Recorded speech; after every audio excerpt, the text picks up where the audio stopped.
Why were my foreparents slaves? Did they want to be slaves? When they were kidnapped from their lives, did they want to leave those lives? Did they want to leave the life of strolling along the beaches and enjoying games at life's leisure, feeling the sand between their toes? Were they not happy cooking their food and enjoying each other's intellectual conversation?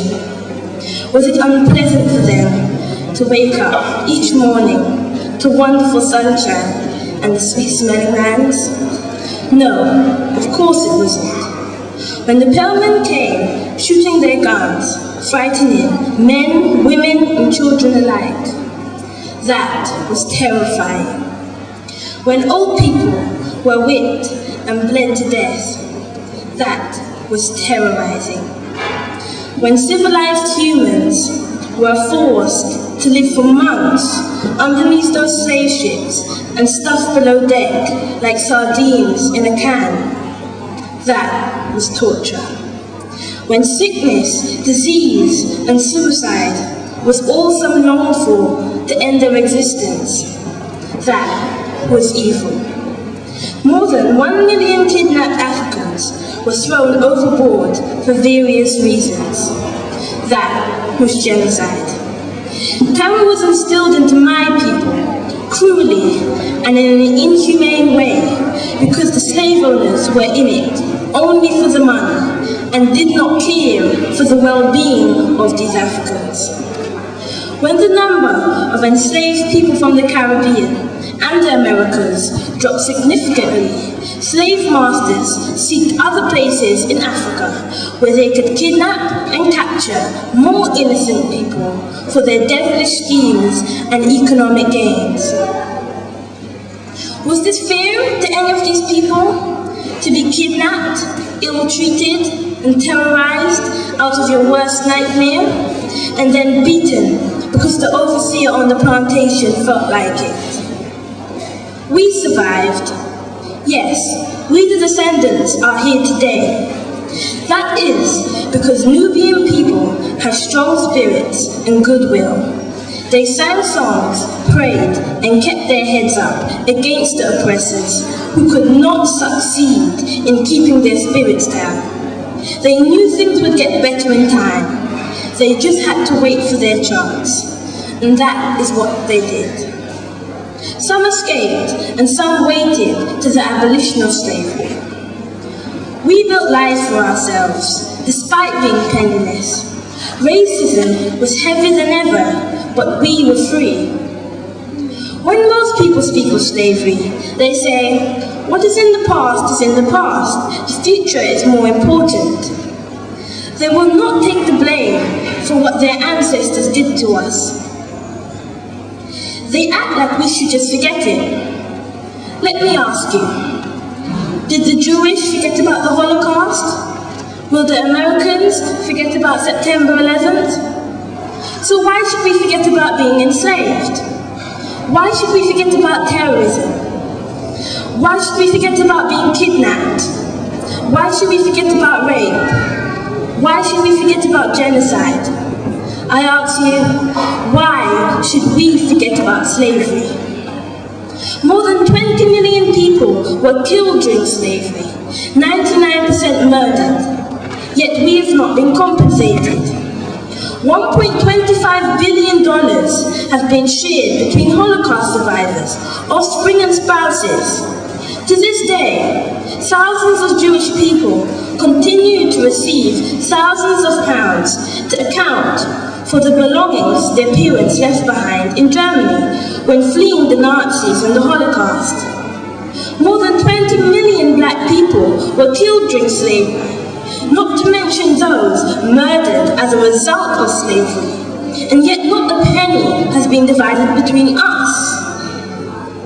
Right now, French Jews are seeking compensation from the French Railroad Company because they cattle Jewish people to concentration camps in railway carriages. I am watching closely to see the outcome of this case. On March the 3rd, 1865, in the midst of the Civil War, Secretary of War Edwin M. Stanton met with 20 black community workers. That night, a settlement was set. Each black family would receive 40 acres of land and a mule.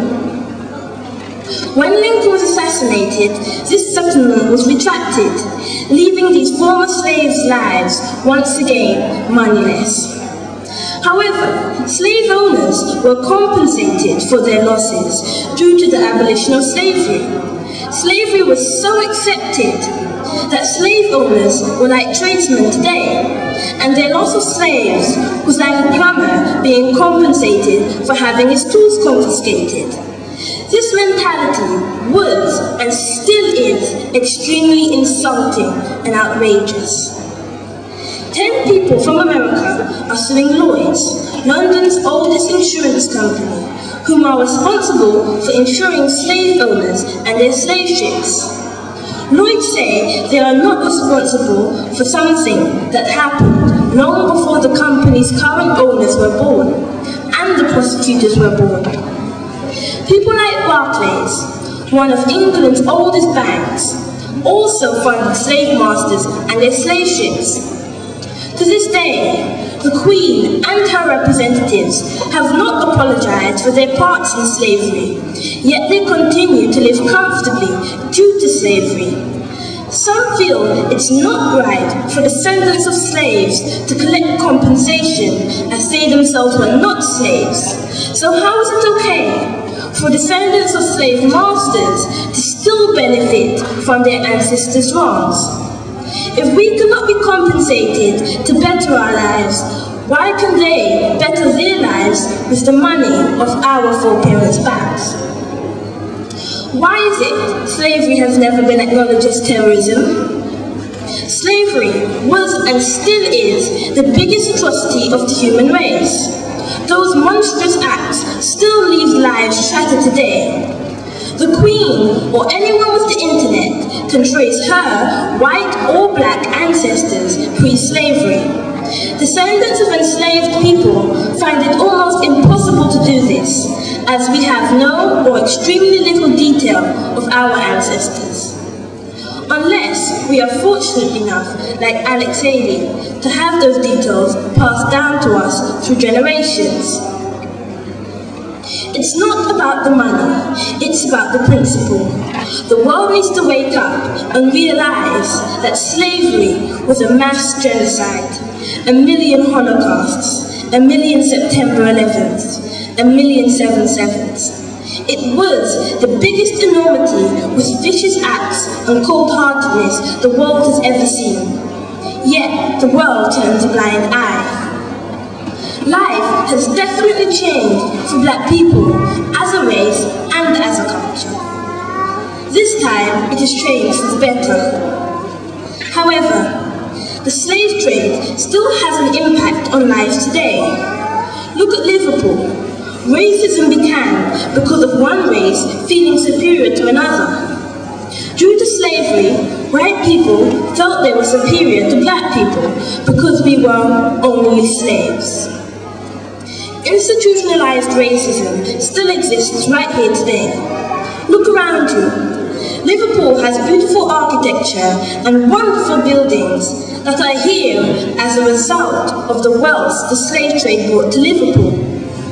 Look at the huge red brick houses around the city that Liverpool is so well known for. This whole city was built off the slave trade's back. So for hundreds of years, black people have suffered in this city.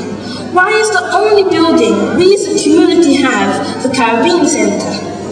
Why do we not have a grander building in the city that is rich in architecture to relax, learn and achieve in?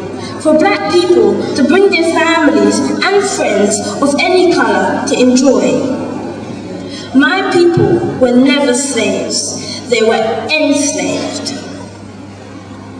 Thank you for listening and enjoy the rest.